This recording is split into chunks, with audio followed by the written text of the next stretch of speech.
Tempat kerja yang bertugas mengucapkan terima kasih atas kebersamaan Anda. Selamat beraktivitas, selamat pagi dan sampai jumpa.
Jadi saya memilih durian karena pasarnya sangat luas.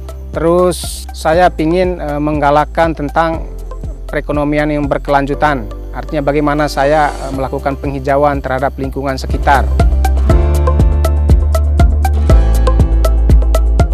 Nah, kenapa saya memilih musangking? Pertama, itu harganya dia sangat tinggi, tapi peminatnya banyak. Potensi pasarnya sangat luas. Yang pertama, lahannya itu harus ada mata airnya karena sistemnya durian itu harus benar-benar banyak air. Dan untuk pemupukan itu memang sangat rutin sekali. Apalagi ketika dia sudah mulai berbunga, itu pupuknya itu harus rutin. Kita harus semprot rutin terhadap hama-hama yang memang lumayan ada hama di sini gitu. Lingkungan-lingkungan sekitar sudah mulai mengambil beli di sini dengan harga murah. Lalu mereka menjual kembali di luar dengan harga-harga yang tinggi. Itu adalah untuk dampak positifnya untuk lingkungan-lingkungan sekitar. Kayak tahun kemarin itu kurang lebih 1000 biji untuk keseluruhan satu kebun. Ayo dukung perekonomian rakyat. Petani cerdas, petani sejahtera.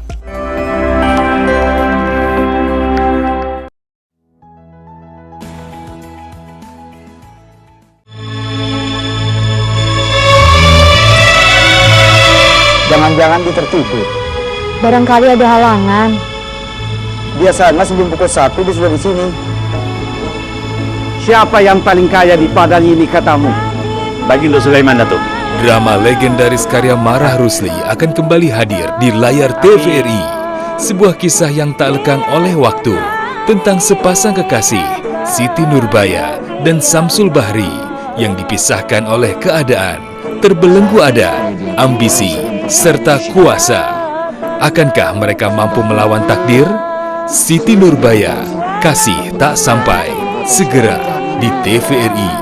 Sudah begitu rupanya suratan tangan. Terima kasih banyak, Engku.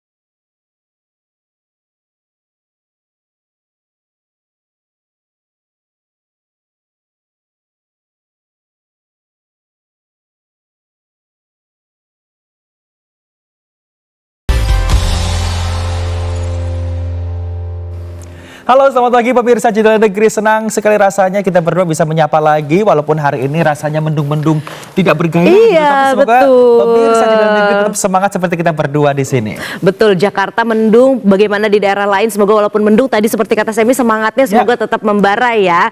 Semi dan juga pemirsa, kita kembali lagi. Saya Anissa Larasati. Dan juga saya Bastian. Betul, di Jendela Negeri pastinya. Pemirsa, Indonesia sebagai negara kepulauan terbesar di dunia ya, memiliki kekayaan maritim yang melimpah termasuk produksi ikan yang signifikan. Semi, potensi ini juga membuka peluang besar ya untuk meningkatkan gizi masyarakat melalui program makan siang gratis yang memanfaatkan hasil laut sebagai sumber daya protein utama. Betul sekali. Tapi nih sayangnya gizi masyarakat di Indonesia beberapa daerahnya ini masih menjadi tantangan besar Laras dan juga pemirsa.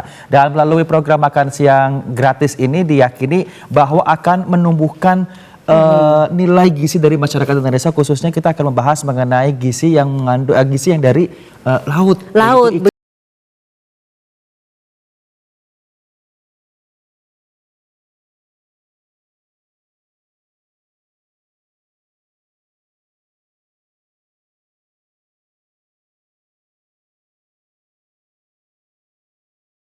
.com ya pemirsa, pengamat maritim menyebutkan bahwa pemanfaatan potensi laut Indonesia untuk program makan bergizi gratis ini hadapi berbagai tantangan sebetulnya Semi.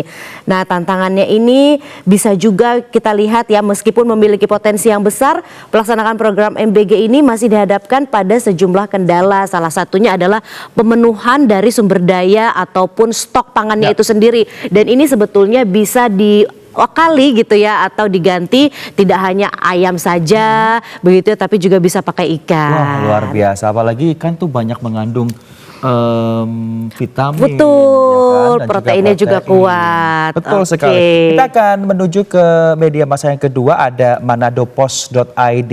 Ini mengatakan bahwa ternyata di Sulawesi Utara nih Laras dan juga pemirsa, Pemprovnya ini mendukung penuh program makan siang gratis atau makan bergizi gratis. Nah kita juga akan penasaran nih, hari ini juga nanti ada di Sulawesi Utara yang akan menginformasikan mengenai program makan bergizi gratis, khususnya gimana sih tips dan juga triks di sana mereka anak-anak kecilnya khususnya ya untuk mencintai ikan. Oh gitu. Iya betul karena belum tentu semua anak kecil biasanya sudah suka ikan gitu betul, ya. Laras. Selain dari tadi ada TVRI News dan juga Manada Post, ada headline pemberitaan juga pemirsa dari rmol.id yang menyebutkan bahwa lebih hemat nih ya, ikan harus jadi menu utama program makan bergizi gratis. Wow. Karena kan memang Indonesia selain negara kepulauan juga negara maritim. Betul. Otomatis sumber daya maritimnya ada banyak ya Semi ya. Gitu. Nah kemarin juga saya sempat membaca headlines di media sosial luar negeri ini menyoroti programnya Pak Prabowo dan juga Mas Gibran tentang makan bergizi gratis, dan mereka full support.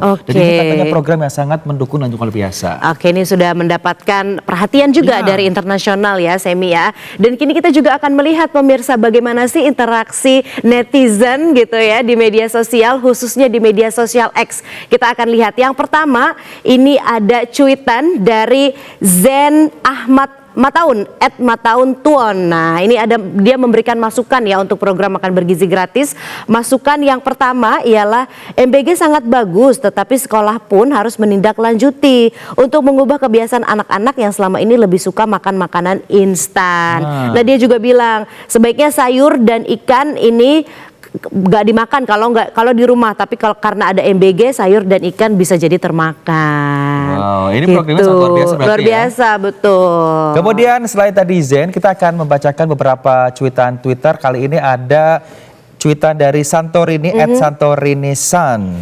Dan ini katanya sekedar masukan nih untuk Pak Presiden Prabowo dan juga Gerindra dalam kaitannya dengan program makan bergizi gratis, mengacu pada visi revolusi putih yang aslinya dari Bapak pada tahun 2017 dan bertujuan untuk memerangi stunting khususnya di Indonesia. Maka peran utama susu plus telur dan juga ikan ini juga penting dalam makan bergizi gratis ini. Oke, luar biasa ya. Dari tadi kita sudah melihat bagaimana ikan ini bisa menjadi peranan yang penting ya dalam program makan bergizi gratis. Kadang-kadang kalau misalnya kita nyebut ikan yang jadi top of mind di kepala kita gitu ya, terutama mungkin ibu-ibu gitu ya, mikirnya oh ikan yang bagus itu adalah salmon. Oh biar anak kita tuh pinter gitu tapi ya. padahal salmon itu kan biasanya banyaknya impor ya, Semi ya. Otomatis harganya lebih mahal. Betul. Nah kita ada informasi nih pemirsa, jangan khawatir tentang ikan lokal. Ada beberapa sejumlah ikan lokal yang bisa menggantikan ikan salmon, bahkan mungkin gizinya dan proteinnya lebih baik lagi. Wah, penasaran nih Sam ini. Betul, ada ikan apa saja? Ini kita lihat bersama. Setelah 7 ikan lokal pengganti salmon, tak kalah bergizi dengan harga lebih murah. 1 ikan kembung, dilansir dari laman Kementerian Kelautan dan Perikanan, Secara umum nilai gizi yang terkandung dalam ikan kembung lebih tinggi daripada salmon. 2. Ikan kakap merah. Kombinasi semua gizi pada ikan kakap merah dapat membantu meningkatkan sistem saraf dan jaringan fungsional utama otak yang mengatur semua organ vital. 3. Ikan kakap putih. Sama seperti kakap merah, kakap putih tinggi kandungan asam lemak omega 3 yang bagus untuk kecerdasan otak. Bedanya ikan kakap putih terdapat vitamin D. 4. Ikan teri. Punya ukuran sangat kecil dibanding ikan lainnya, nutrisi yang terkandung dalam teri tak kalah bersaing dengan salmon. 5. Ikan patin. Salah satu ikan lokal dengan kandungan nutrisi hampir setara dengan salmon adalah ikan patin. Ikan patin adalah sumber protein hewani yang sangat baik untuk mendukung pertumbuhan tulang dan otak, utamanya pada anak-anak. 6. Ikan nila. Tidak kalah bernutrisi dari salmon, ikan nila kaya asam lemak omega 3 dan selenium yang dapat memperkuat sel. 7. Ikan kerapu. Bukan hanya omega 3, ikan ini mengandung asam amino, selenium, dan vitamin B kompleks. Gizinya yang melimpah juga membuat ikan kerapu cocok diolah menjadi pasi untuk anak-anak Indonesia. Nah itu dia tadi ya, ternyata ada ikan yang kita sering konsumsi sehari-hari seperti ikan teri yang kecil-kecil itu, Ya. kecil-kecil cabai rawit, benar. Manfaatnya dan proteinnya banyak sekali. Dan Laras, kalau kita membicarakan tentang tema hari ini rasanya kurang tepat kalau kita nggak mendatangkan narasumber yang sangat luar biasa ya. Dan di studio kita sudah kedatangan narasumber yang sangat luar biasa, yaitu Profesor Dr. Yon Fitner SPI MSI selaku Kapsus PKSPL dan juga NSP IPB University.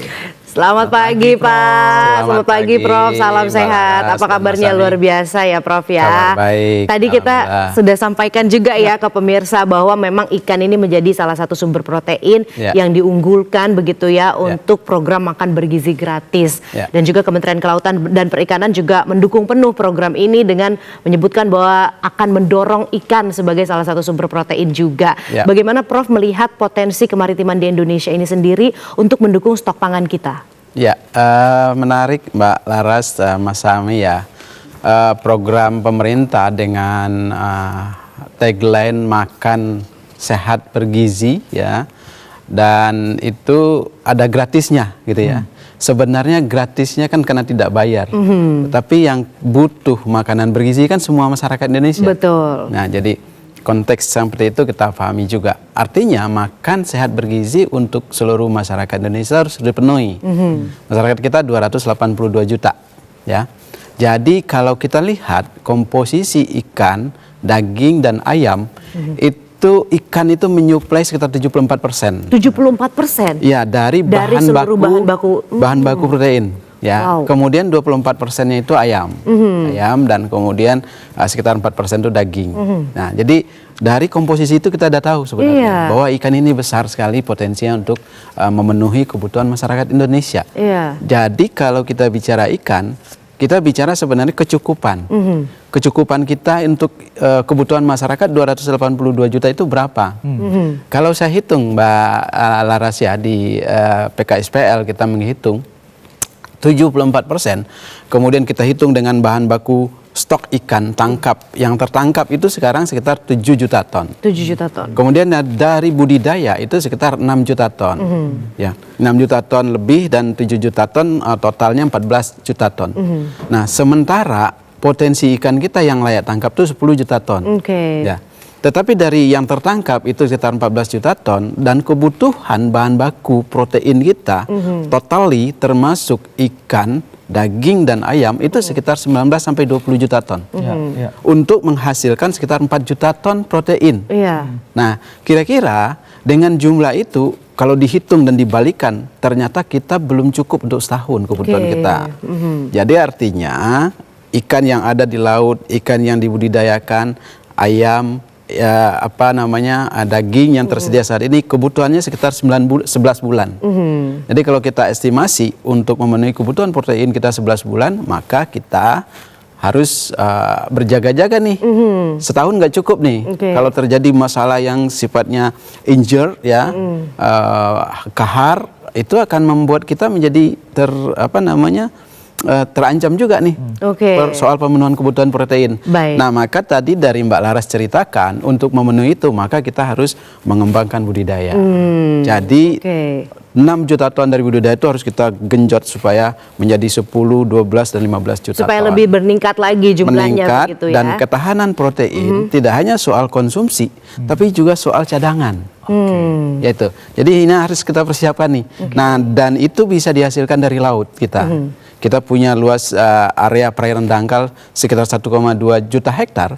Dan kita bisa gunakan sekitar 200.000 hektar itu untuk budidaya laut. Oke. Ini potensi yang luar biasa Mbak Laras dan Mas Ami. Oke, berarti dari jumlah yang ada sebetulnya belum cukup untuk memenuhi kebutuhan 1 tahun begitu ya Ya. Pak ya. Untuk itu perlu ditingkatkan lagi budidayanya. Nah, kita akan tanya-tanya lagi selanjutnya seperti apa sih budidaya yang saat ini bisa digencarkan begitu ya. Menarik sekali. Ini kalau kita betul. membahas mengenai program makan bergizi gratis, apalagi ini ada tambahan ikan di dalamnya. Benar. Ini sangat luar biasa. Prof, kita akan tahan dulu. Kita akan jalan-jalan ke daerah untuk melihat POV dari daerah masing-masing semuanya dalam segmen reportase berikut ini.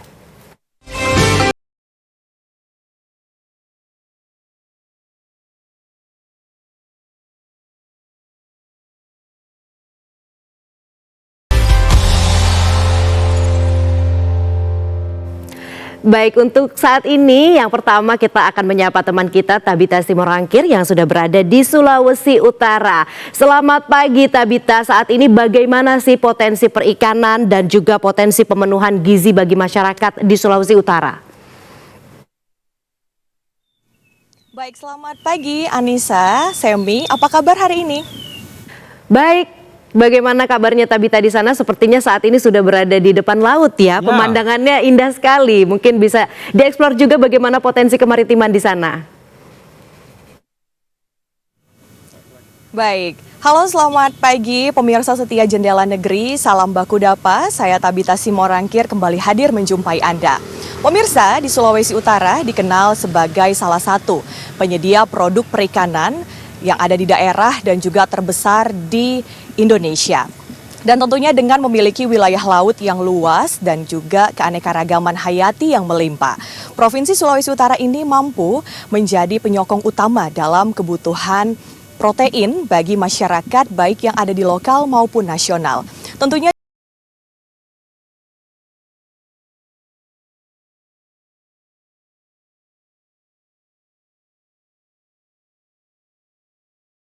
dalam melihat bagaimana kebutuhan protein bagi masyarakat yang ada di Provinsi Sulawesi Utara dan juga sekitarnya. Dan saat ini pemirsa saya sedang berada di kawasan Megamas, Kota Manado. Dan saat ini akan kami hadirkan pemirsa untuk Anda petikan wawancara kami bersama dengan Sulaiman Sulaib, yaitu terkait bersama selaku Ketua selaku Wakil Kepala Sekolah SMA Negeri 9 Binsus Manado bidang Humas. Berikut tayangannya untuk Anda. Program ini sangat baik bagi kami untuk anak-anak siswa. Luar biasa semangat mereka untuk dengan program ini sangat membantu sekali. Yang kedua memang tentu harapan ke depan mungkin ada aspirasi dari anak-anak ya. Kalau boleh dengan susu karena bergizi. Jadi menu-menu protein yang sudah masuk unsur-unsur gizi di situ ya. Ya tentu ada nasi, ada pisang, ada ayam, ada sayur, buah-buah ya. Tentunya pemirsa adanya penguatan program pemenuhan gizi bagi masyarakat yang ada di Sulawesi Utara tentang akan pentingnya mengkonsumsi ikan yang menjadi sumber protein bagi masyarakat yang ada dan tentunya juga kaya manfaatnya akan omega 3, protein dan juga vitamin bahkan mineral bagi masyarakat yang ada di Sulawesi Utara untuk bermanfaat bagi pertumbuhan dan juga kesehatan masyarakat yang ada, terutama bagi anak-anak. Dan saat ini pemirsa akan kami hadirkan petikan wawancara kami bersama dengan Anastasia Tumadang, selaku siswa Ketua OSIS SMA Negeri 9 Manado. Berikut ini untuk Anda. Tentu merasakan dampak yang luar biasa, terutama bagi kami siswa, yaitu yang pertama kami lebih menghemat uang jajan kami dan memudahkan juga orang tua kami yang kurang mampu dalam memberikan uang jajan, dan juga membuat kami lebih mendapatkan gizi yang sehat, yaitu makanan yang berbeda yang lebih bergizi, yaitu ada nasi, ikan, sayur, tentu juga bersama dengan buah-buahan. Harapan saya sebagai siswa tentu semoga program ini merupakan program yang berkelanjutan, tidak hanya di angkatan kami saja, tetapi bagi adik-adik kami juga, karena seperti yang sudah saya katakan tadi, ini merupakan program yang baik, yaitu untuk mendukung generasi yang sehat dan juga berpengetahuan yang tinggi. Nah, tentunya pemirsa, dengan program-program yang sudah gencar dilakukan oleh pemerintah untuk masyarakat yang ada, seperti gerakan makan ikan, dan tentunya dengan manfaat yang ada, serta mengedukasi bagi masyarakat akan pentingnya mengkonsumsi ikan sebagai makanan sehari-hari dan juga menjaga pola makan kita. Dan saat ini pemirsa, Tabita tidak sendiri, saya sudah bersama dengan Bapak Vence Jacob selaku pemerhati sosial. Baik, selamat pagi Pak Vence, apa kabar hari ini? Selamat pagi Mbak Tabita. Ya, puji Tuhan sehat walafiat. Wah, luar biasa. Tentunya semangat pagi ya Pak ya. Iya, betul sekali. Baik, Pak Vence, terkait dengan potensi perikanan yang ada di Sulawesi Utara dalam pembangunan dan juga pemenuhan gizi yang ada di masyarakat. Seperti apa nih Pak potensi perikanan yang kita lihat saat ini di Provinsi Sulawesi Utara, baik tangkapan maupun juga budidaya? Silakan Pak. Baik, terima kasih. Saya berangkat dulu dari potensi perikanan laut yang ada di Indonesia, di mana dari 100% produk nasional, 67%-nya ada di bagian timur Indonesia, yaitu Sulawesi Utara, yang disebut dengan Sulawesi, Maluku, dan Papua. Nah, dari 67% produk yang dimiliki oleh Sulawesi Utara, Indonesia Timur, 41-42% adanya di Sulawesi Utara. Sehingga jelas bahwa ini mengindikasikan potensi sumber daya laut yang ada di Sulawesi Utara sangat menjanjikan. Nah, yang jadi persoalan di sini sekarang adalah bagaimana peran pemerintah, khususnya KKP, ya Kementerian Kelautan dan Perikanan, untuk mengoptimalkan sumber atau potensi sumber ikan yang ada di Sulawesi Utara ini. Nah, dengan adanya program pemerintah seperti yang kita kenal sekarang, makan bergizi gratis, ya khusus anak muda, generasi muda kita, kenapa tidak juga kita gerakkan semangat untuk makan bergizi gratis dari sektor perikanan. Nah, sehingga apa yang menjadi keinginan bangsa itu sendiri itu ya bisa kita lakukan dan bisa kita alami sendiri. Nah, itu salah satu potensi dari bidang kelautan yang kita miliki. Saya kira seperti itu. Ya, baik Pak Vence. Lalu seperti apa nih Pak kontribusi sektor perikanan Sulawesi Utara terhadap ekspor nasional yang ada? Nah, data yang saya miliki pada tahun 2023 setidaknya ada sekitar 4.891 ton yang didominasi oleh dua jenis ikan, yaitu tuna dan cakalang. Itu pun diekspor ke 6 negara yang ada di dunia ini: Amerika Serikat, Kanada, Jepang, Thailand, Filipina, dan Singapura. Nah, ini mengisyaratkan bahwa pemerintah harus siap dalam konteks bagaimana menyiapkan infrastruktur dan suprastrukturnya dalam rangka meningkatkan kembali produk kelautan yang ada. Karena kalau juga kita bilang produk kelautan kan tidak saja cukup ikannya, ada biota-biota lainnya yang bisa memberikan sumber pendapatan dalam rangka bagaimana membangun ekonomi Provinsi Sulawesi Utara itu sendiri. Saya kira demikian. Oke, baik. Terima kasih banyak Pak Vence atas waktunya. Selamat bertugas kembali. Terima kasih. Ya, baik pemirsa, ternyata Sulawesi Utara tidak hanya kaya akan kekayaan alamnya, tetapi bagaimana juga kita bisa melihat peluang besar yang ada dalam menjadi salah satu pusat pengembangan perikanan nasional. Dan juga tentunya dengan pengelolaan yang tepat dan juga terus untuk memberikan kontribusi yang nyata bagi Indonesia, baik juga kesejahteraan masyarakat yang ada, serta mampu ketahanan pangan dan juga mampu menjadi ketahanan pangan di Indonesia. Demikian laporan dari kami Provinsi Sulawesi Utara, dikembalikan kepada Anissa Semi di studio. Tabita Simorangkir, luar biasa sekali informasinya langsung dari Sulawesi Utara. Wah, kita jadi tahu ya bahwa Sulawesi Utara ini berkontribusi 40% dari keseluruhan pasokan ikan yang ada di Indonesia Timur. Baik, kita kembali nanya nih sama Prof Yon di sini. Pak, Prof tadi di Sulawesi Utara disampaikan bahwa Pak Vence mengatakan bahwa Pemprov Sulawesi Utara sudah mendukung makan bergizi gratis dan mention nih Kementerian Perikanan dan Kelautan untuk support juga. Dan ini senada dengan statement dari Wakil Menteri Perikanan dan Kelautan, Pak Didit Hardiawan Asaf, yang sudah menggaungkan bahwa akan mendukung makan bergizi gratis, khususnya akan menambahkan menu ikan di dalam makan bergizi gratis. Kemarin kan ada ayam, bahkan ada surat cinta untuk Pak Prabowo. Ayamnya enak Pak, gitu kan. Nah, tanggapan Prof seperti apa? Iya, terima kasih Mas Sami dan Mbak Laras ya.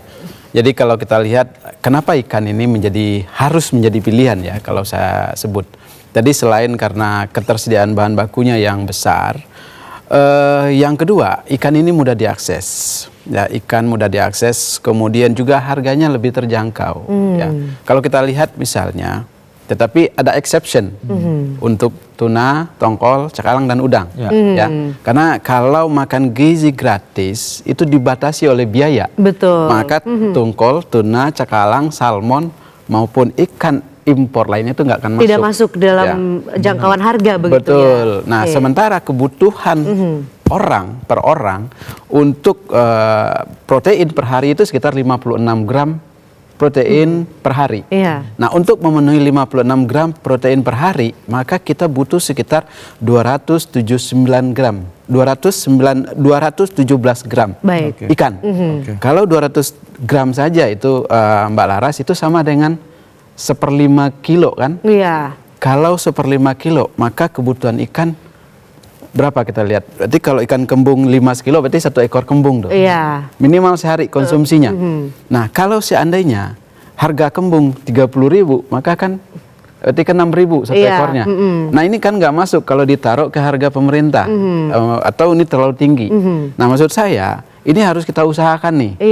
Budidaya kita usahakan, kemudian bahan baku ikan yang bergizi tadi kita siapkan untuk level standar harga yang kita siapkan. Yang sudah ada. Betul. Maka untuk itu saya berharap mungkin apa yang disampaikan oleh Pak Menteri, maka siapkanlah sumber daya ikan, jenis ikan yang memang secara harga terjangkau, kemudian secara nilai protein terpenuhi. Betul. Prasyarat itu harus kita penuhi tuh, Mas Sami gitu. Wah, luar biasa sekali ya. Ini kita jadi paham betul ya bahwa memang harus ada jenis ikannya yang memang proteinnya bagus, masuk ke dalam harga juga gitu ya. Oke, menarik sekali. Kita akan lanjutkan lagi obrolan kita, Prof, di Jendela Negeri. Namun usai jeda yang berikut ini, tetaplah bersama kami.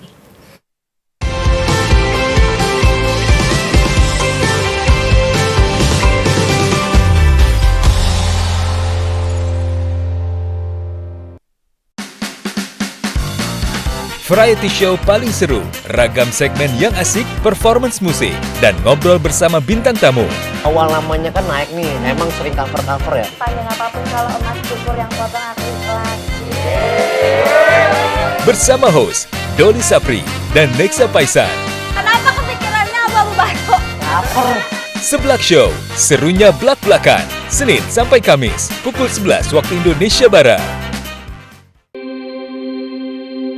Membahas ragam topik menarik yang mendalam tentang dunia kesehatan. Yang dibicarakan dan orang banyak tahu tuh mengenai pertumbuhannya ya. Karena memang mindset orang Indonesia tuh kan kalau udah kulit coklat udah aman. Bersama para dokter dan bintang tamu yang kompeten di bidangnya. Kalau pH juga iya, tapi dia lebih ke kandungannya itu sih. Halo Dokter, Senin sampai Kamis pukul 9.30 waktu Indonesia Barat.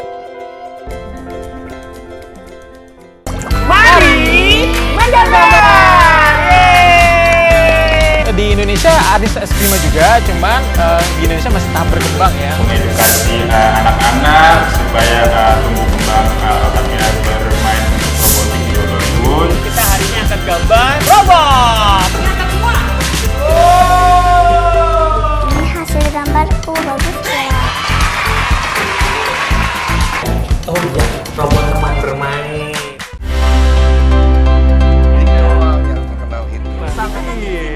mengenal lebih dekat dengan sosok artis ibu kota, serta mengikuti aktivitas dan kegiatan sehari-hari mereka. Jadi kita memang ditakdirkan di usia yang sudah sepuh ini. Tiba-tiba mendapat hadiah seperti itu. Itu pencapaian gue tertinggi kayaknya di dunia itu. Sehari bersama, setiap Sabtu dan Minggu, pukul 8 waktu Indonesia Barat. Hidup itu memang harus diperjuangkan.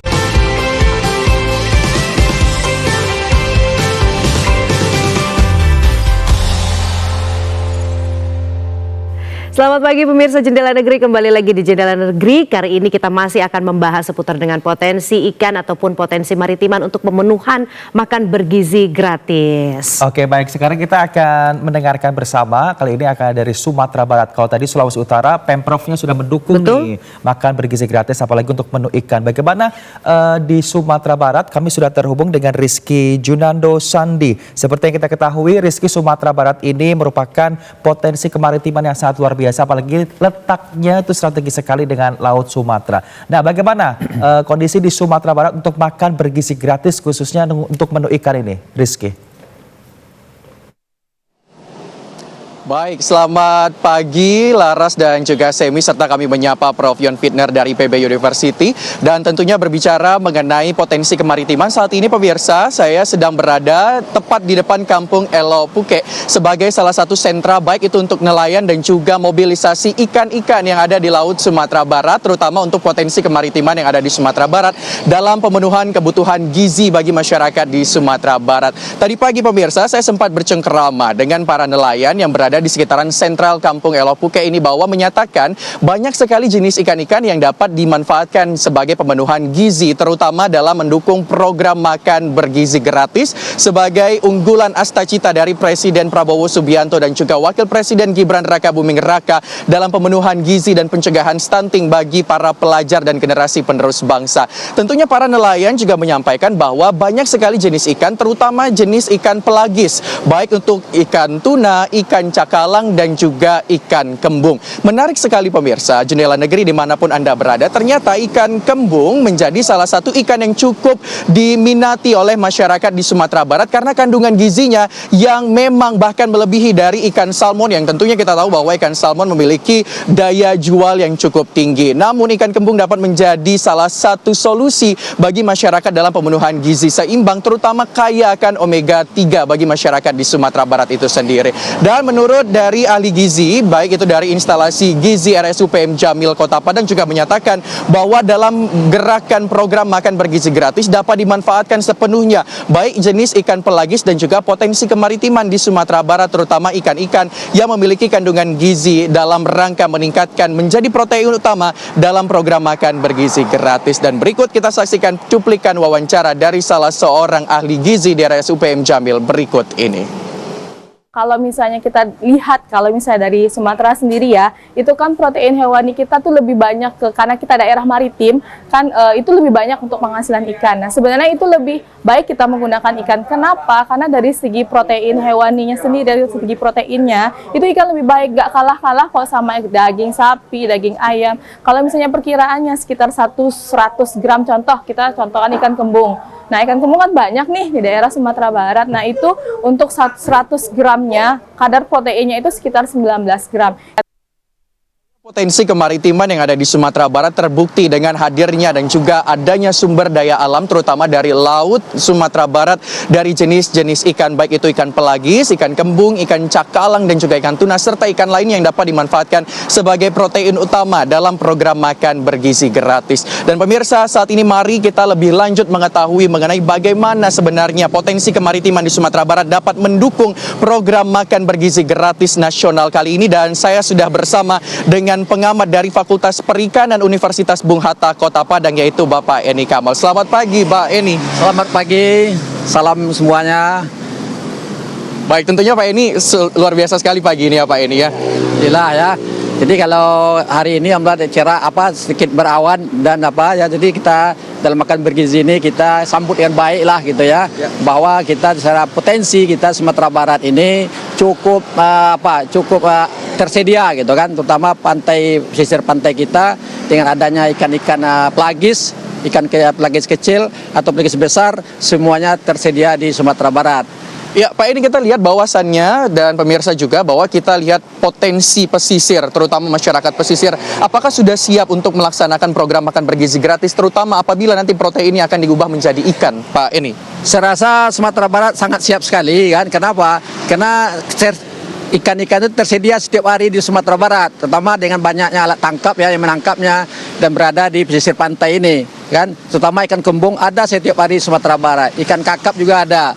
Tambah lagi ikan teri juga ada, semuanya tersedia di Sumatera Barat. Karena potensi itu ada, kan? Ada ditangkap setiap hari oleh masyarakat pesisir kita. Dan ini saya dirasa sangat mencukupi, tidak akan lagi didatangkan dari yang lain lah gitu ya, dari daerah lain. Kita cukup Sumatera Barat, insya Allah kita cukup.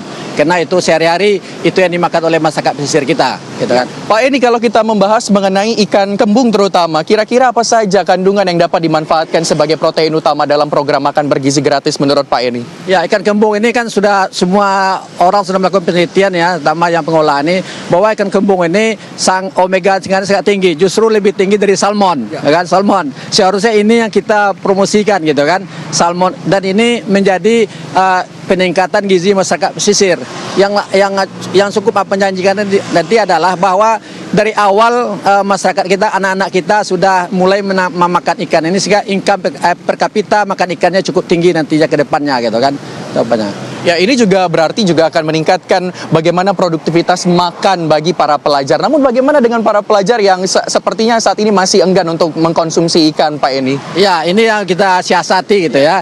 Jadi kalau mungkin anak-anak TK, SD itu harus diolah lagi, harus ada inovasi kita. Jangan disajikan dalam bentuk itu, dalam bentuk ikan yang utuh itu. Mungkin kita lakukan dalam bentuk nugget ya, dan diolah untuk macamnya. Jadi menarik bagi anak-anak itu. Kecuali anak SMP, SMA ya bisa kita lakukan seperti itu. Tapi kalau anak-anak kita SD, TK, SD dalam bentuk apa? Sepertinya ini kita contoh itu ya, di Periaman kan ada sala lauk, kan? Sala lauk itu ada macam apa? Kearifan lokal masyarakat ini kita hidupkan lagi. Tapi nilai ikannya, nilai gizi ikannya kita konsentrasinya kita perbanyak, pertinggikan presentasinya daripada tepungnya gitu kan. Ini menarik sebenarnya ini kan, termasuk di Padang ini atau di mana-mana tempat ya. Kearifan lokal akan mendukung makan gizi untuk anak-anak kita di Sumatera Barat ini. Baik, terima kasih Pak Eni, dan tentunya besar harapan kita bahwa program makan bergizi gratis ini dapat semaksimal mungkin, terutama dalam potensi kemaritiman di Sumatera Barat. Terima kasih Pak Eni, selamat beraktivitas kembali. Dan pemirsa, tentunya kita berharap bahwa dengan adanya program makan bergizi gratis senantiasa terbuka untuk adanya perwujudan dari Asta-cita Presiden Republik Indonesia. Dan bersama mari kita sukseskan program makan bergizi gratis dengan meningkatkan potensi kemaritiman yang ada di Sumatera Barat. Laras, Semi, serta Prof Yon yang berada di studio, tentunya kita berharap adanya potensi kemaritiman terutama dalam pemanfaatan ikan sebagai protein utama dalam program makan bergizi gratis membawa dampak positif bagi program ini ke depannya. Sekian laporan dari Sumatera Barat, kembali ke studio Laras dan Semi. Rizky Junando Sandi, terima kasih untuk informasi yang sangat luar biasanya. Salam untuk teman-teman di Sumatera Barat. Wah, luar biasa sekali pemirsa. Kita akan lanjutkan diskusi kita Semi dengan Prof Yon Fiter di sini. Prof, tadi disampaikan ya dari Sumatera Barat, kembung setiap hari ada, ikan kembung pasti ada gitu ya. Tadi kita juga sempat ngebahas juga ya Prof ya, kalau ikan kembung ini sebetulnya memiliki nilai protein yang besar begitu ya. Namun salah satu kendalanya adalah harganya nih, masuk nggak sih gitu ya untuk kita bisa mengkonsumsi ikan kembung. Tapi yang ingin saya tanyakan adalah misalnya kayak tadi Prof, di Sumatera Barat ikan kembung itu ada banyak gitu kan. Apakah memang kalau itu adalah produk unggulan dari daerah tersebut, harganya biasanya relatif lebih terukur begitu ya, dan mungkin juga apakah bisa nih daerah-daerah lain, misalnya daerah Manado tadi ikan unggulannya berbeda begitu ya dengan daerah yang lain, seperti apa nih Prof Yon? Ya, terima kasih. Ini bicara produk ikan unggulan ya. Tentu semua unggulan itu kita sandarkan kepada besaran nilai protein yang terkandung di ikan itu. Kalau kita hitung rata-rata untuk ikan seluruhan, ini rata-rata kandungan proteinnya sekitar 22 gram per 100 gram. Artinya apa? Kalau kita makan 100 gram ikan, itu kita sudah mengkonsumsi sekitar 22 gram protein. Ya. Kalau 100 gram ikan dan untuk 1 kilo ikannya berisi 10, berarti konsumsi kita adalah 22 gram protein. 22 gram protein. Kemudian soal yang kedua adalah soal availability, ya, kemudian juga soal habit masyarakat. Availability tadi disampaikan di Sumbar itu tersedia kembung, ya. Kemudian juga tersedia ikan lokal, ya. Ada di sana yang ikan endemik, tapi juga gizinya tinggi seperti ikan bilih dan sebagainya. Kemudian ada ikan-ikan lain, ikan lele dan sebagainya, ikan nila itu di budidaya di danau sana juga banyak, dan itu kandungan proteinnya juga cukup memadai untuk mensuplai itu. Nah, di Manado juga tadi disampaikan Mbak Tabita banyak, dan Pak Vijay bercerita tadi ada ikan layang, kemudian ada ikan kakap. Nah, itu bisa kita gunakan gitu.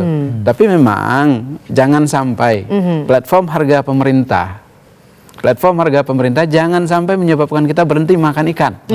Itu. Ini karena nggak cukup nih, ikannya nggak tersedia. Nggak boleh begitu. Nah, untuk itu kita harus mencari solusi bagaimana harga ikan ini terjangkau, kan begitu. Iya, betul. Ya, kalau itu supaya kita jangkau, maka kesediaan ikan harus kita jaga. Dan kemudian juga bahan baku terkait dengan budidaya juga harus lebih mudah diakses, sehingga ikan budidaya tidak mahal, ikan tangkap tidak mahal. Ikan mahal terjadi biasanya karena biaya produksi tinggi, kan begitu. Nah, ini harus jadi catatan pemerintah nih. Ya, bagaimana membuat ikan tersedia dan terjangkau. Soal mengkonsumsi nanti soal bagaimana kita menciptakan habit baru. Kan ada yang memang suka ikan, ada yang tidak suka, ada yang sedang belajar makan ikan. Ini banyak pola masyarakat kita.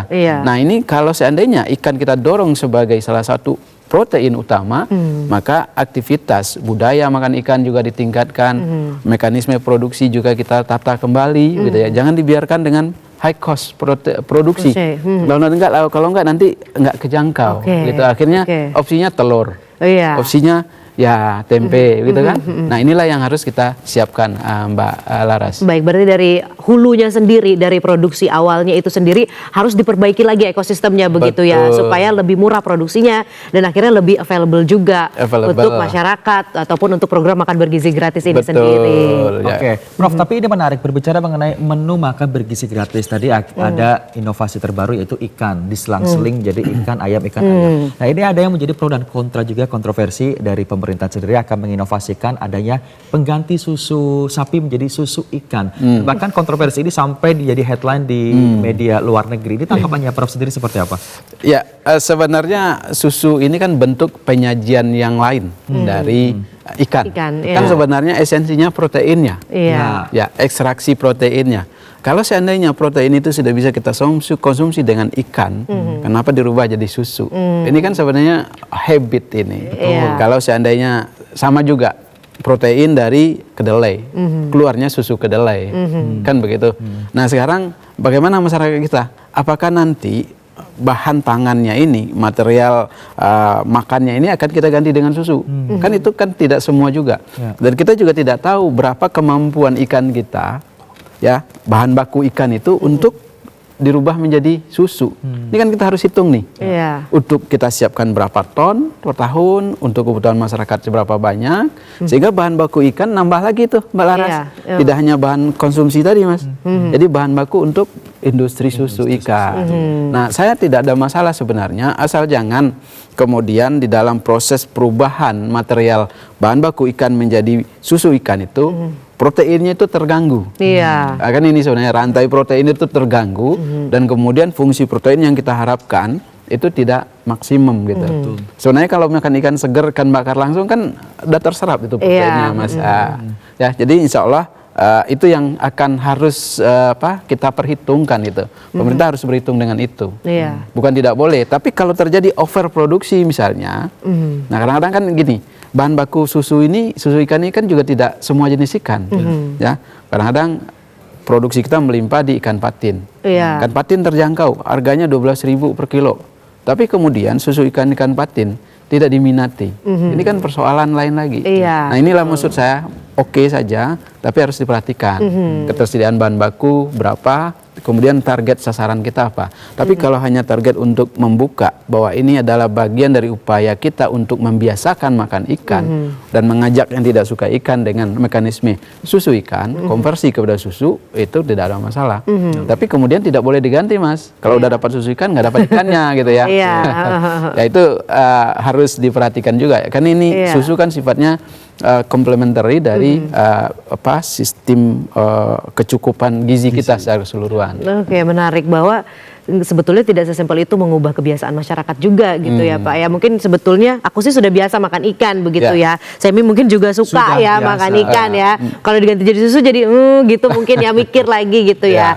Tapi kalau kita berbicara program makan bergizi gratis khususnya ya Pak ya, ini kan menyasarnya anak kecil begitu ya. Ada yang tingkatan sekolah dasar atau bahkan dimulai juga dari PAUD begitu kan.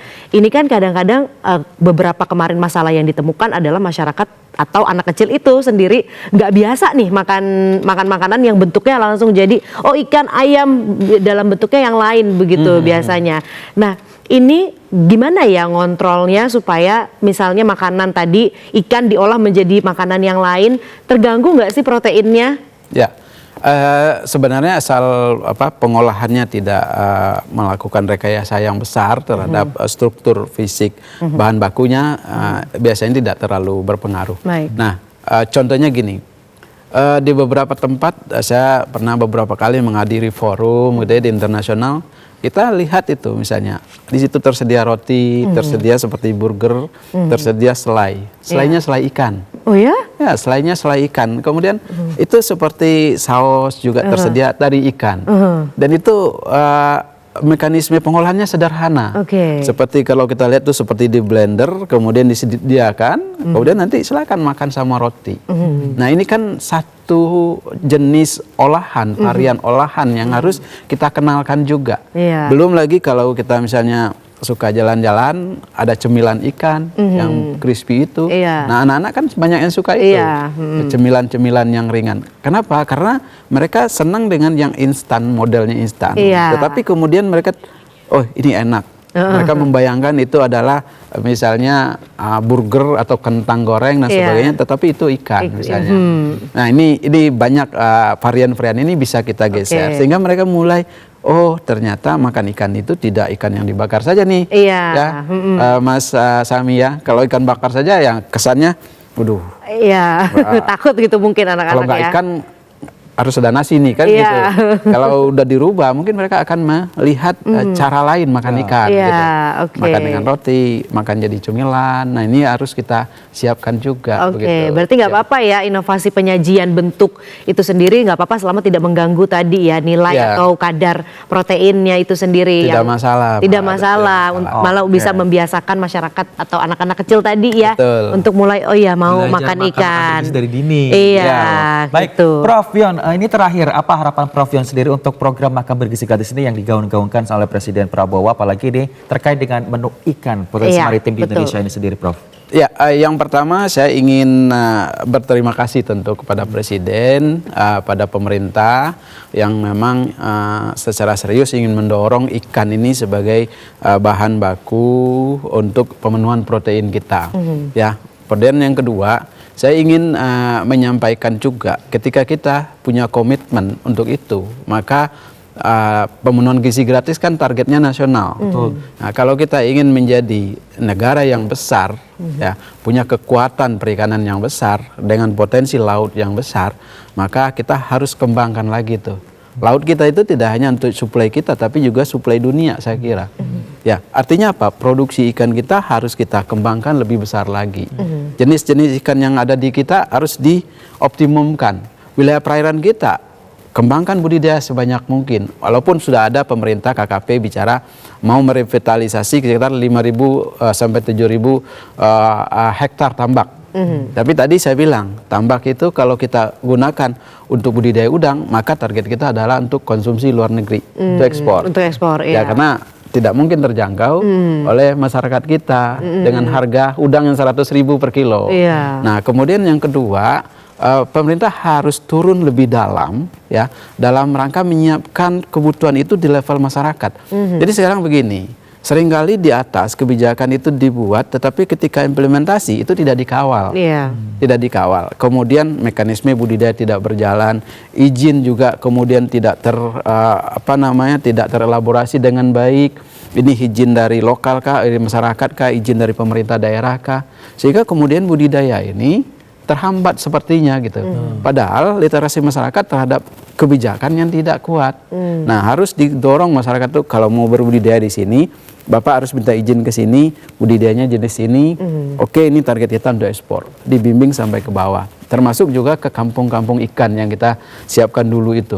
Nah, kemudian yang terakhir, saya ingin konstelasinya lebih luas lagi. Kalau kita ingin mengisi supply food dunia, tidak hanya kebutuhan dan swasembada dalam negeri, maka target kita tentu lebih besar. Pasar kita bangun, jaringan kita bangun. Jangan sampai kita membuat produksi ikan itu lebih tinggi, tapi pasarnya di luar tidak terbuka nih. Artinya apa?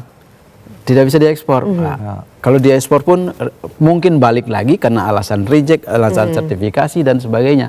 Nah, ini harus dikuatkan. Diplomasi kita, diplomasi pemerintah kita, selain Indonesia swasembada ikan, itu dari kita kan Pak Prabowo ini swasembada pangan. Pangan tidak hanya beras, tapi juga ikan. Ikan di dalamnya. Kita swasembada ikan, tetapi setelah swasembada kita maka intervensinya keluar menjadi mandiri dan menjadi bagian dari negara yang menguasai pasar untuk ikan. Harus begitu targetnya. Luar biasa banget, sekali. luar biasa banget. Terima kasih sekali lagi untuk Prof. Dr. Yon Fitner, SPI MSI selaku Kapsus PKSPL dan juga MSP IPB University yang sudah meluangkan waktunya untuk datang. Terima dan juga kasih banyak sharing Prof. Yon Fitner, luar biasa kemaritiman sekali. di Indonesia khususnya untuk makan bergizi gratis menu ikan ini. Siap. Betul juga, dan pemirsa Jendela Negeri TVRI masih akan kembali dengan sejumlah informasi lainnya. Tetaplah bersama kami.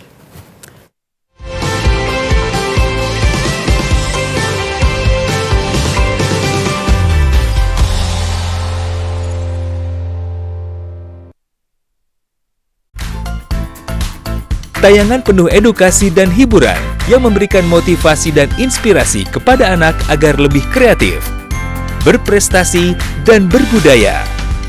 Karin pengen tante, dia istirahat dulu. Mari kita duduk dulu. Kan Rena tinggal lagi nih. Iya, sorry Pak. Anak Indonesia, setiap Sabtu dan Minggu, pukul 8.30 waktu Indonesia Barat.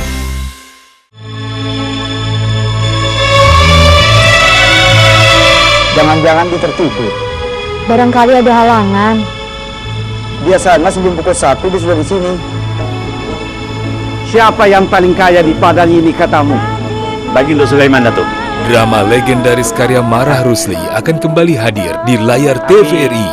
Sebuah kisah yang tak lekang oleh waktu tentang sepasang kekasih, Siti Nurbaya dan Samsul Bahri, yang dipisahkan oleh keadaan, terbelenggu ada, ambisi, serta kuasa. Akankah mereka mampu melawan takdir? Siti Nurbaya, Kasih Tak Sampai, segera di TVRI. Sudah begitu rupanya suratan tangan. Terima kasih banyak, Engku.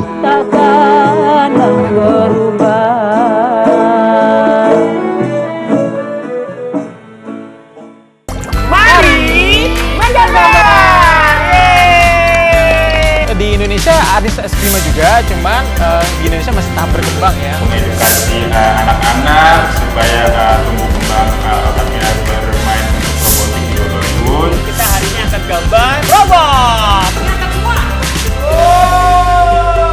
Ini hasil gambarku, bagus ya. Oh ya, robot teman bermain.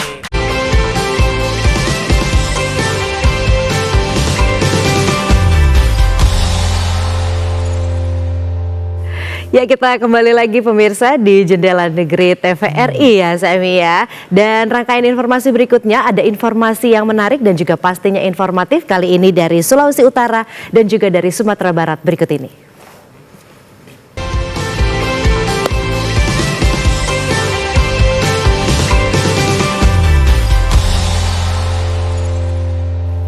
Laras dan juga pemirsa, di Sulawesi Utara ini ada anak muda yang sangat luar biasa. Wow. Jadi anak muda ini bernama Andre, seorang pemuda yang menginisiasi dari hobinya dia kuliner makan. Akhirnya dia membuat kafe yang bernama Biang Lala Cafe Biang dan Lala, menghasilkan oke. cuan. Wow, dari hobi jadi cuan, menarik Semi. Sementara informasinya ini dia.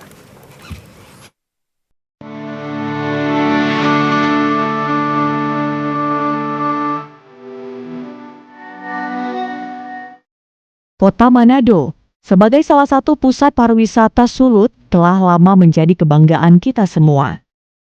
Dengan kekayaan alam seperti Taman Laut Bunaken, budaya yang kental, serta kuliner khas seperti tinutuan dan cakalang fufu Manado, adalah destinasi yang mampu memikat wisatawan dari dalam maupun luar negeri.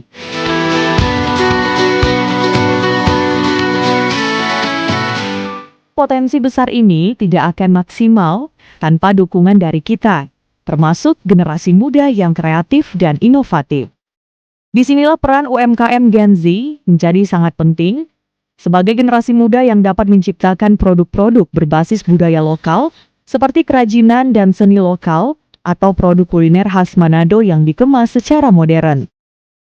Kalau untuk inspirasi sendiri sih lebih untuk mengembangkan soft skill ya Kak yang ada. Terus lebih pengen ada income sendiri karena kalau untuk sekarang Andre masih bergerak di kuliah, masih sebagai status mahasiswa aktif, dan Andre berkeinginan untuk mempunyai usaha sendiri yang dibangun bersama-sama dengan keluarga dan sekaligus untuk mempekerjakan beberapa pekerja yang seumuran dengan Andre juga. Bukan hanya Biang Lala Cafe saja yang berdiri, ada kafe lain. Nah, di situ menjadi tantangan terbesar bagaimana Andre bisa bersama-sama berjalan dengan pengusaha yang lainnya dengan mengembangkan inovasi menu yang ada. Andre adalah seorang pemuda yang memiliki usaha di bidang kuliner, yaitu Biang Lala Cafe, yang ada di Kota Manado, Sulawesi Utara. Lewat inovasinya dalam menciptakan produk kuliner khas daerah ini dengan sentuhan modern, Andre berhasil membangun UMKM yang tidak hanya menarik perhatian pasar lokal, tetapi juga internasional. Germany.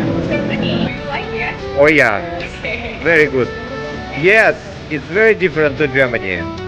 Although in Germany it's like, although here it's much better because it's more natural. In Manado, yes. Although We tried maybe last year. although this year same. Although it was, although fish. Fish.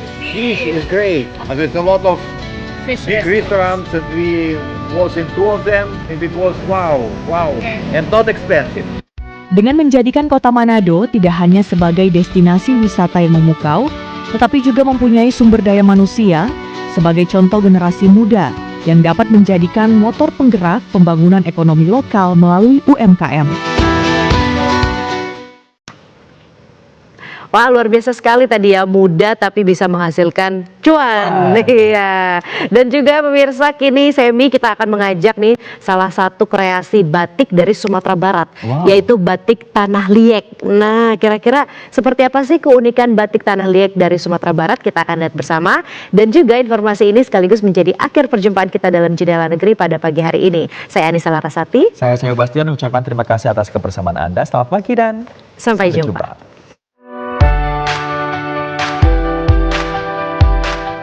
Ranah Minang, Sumatera Barat memiliki keindahan budaya batik yang mengagumkan.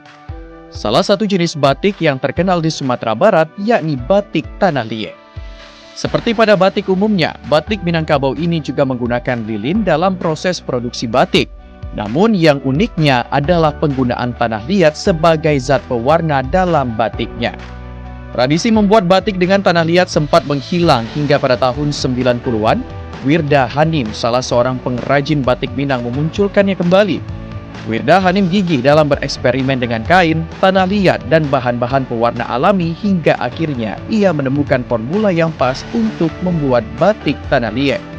Batik Tanah Liek menggunakan bahan-bahan pewarna alami, diperoleh dari pengetahuan turun-temurun yang masih diterapkan untuk meronai kain.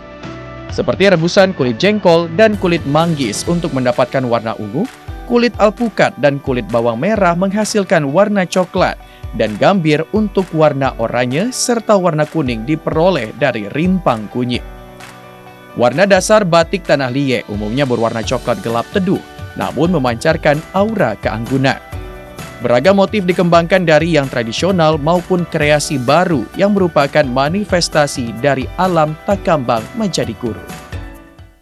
Seiring berjalannya waktu, insya Allah kita akan terus edukasi ke semua masyarakat apa yang sebenarnya yang dimaksud dengan batik Tanah Liek itu. Sehingga orang tidak termindset kenapa sih batik tanah liat itu mahal atau apa, padahal emang kesulitan dalam pembuatannya itu gitu.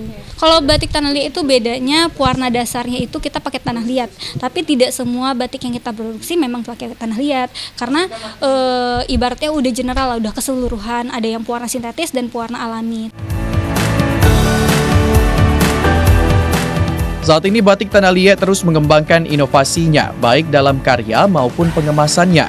Bahkan pemasaran batik tanah liat ini tidak hanya terkenal di dalam Provinsi Sumatera Barat, tetapi juga luar Sumatera Barat. Diharapkan batik tanah liat ini bisa terus menginspirasi keberagaman batik di Sumatera Barat.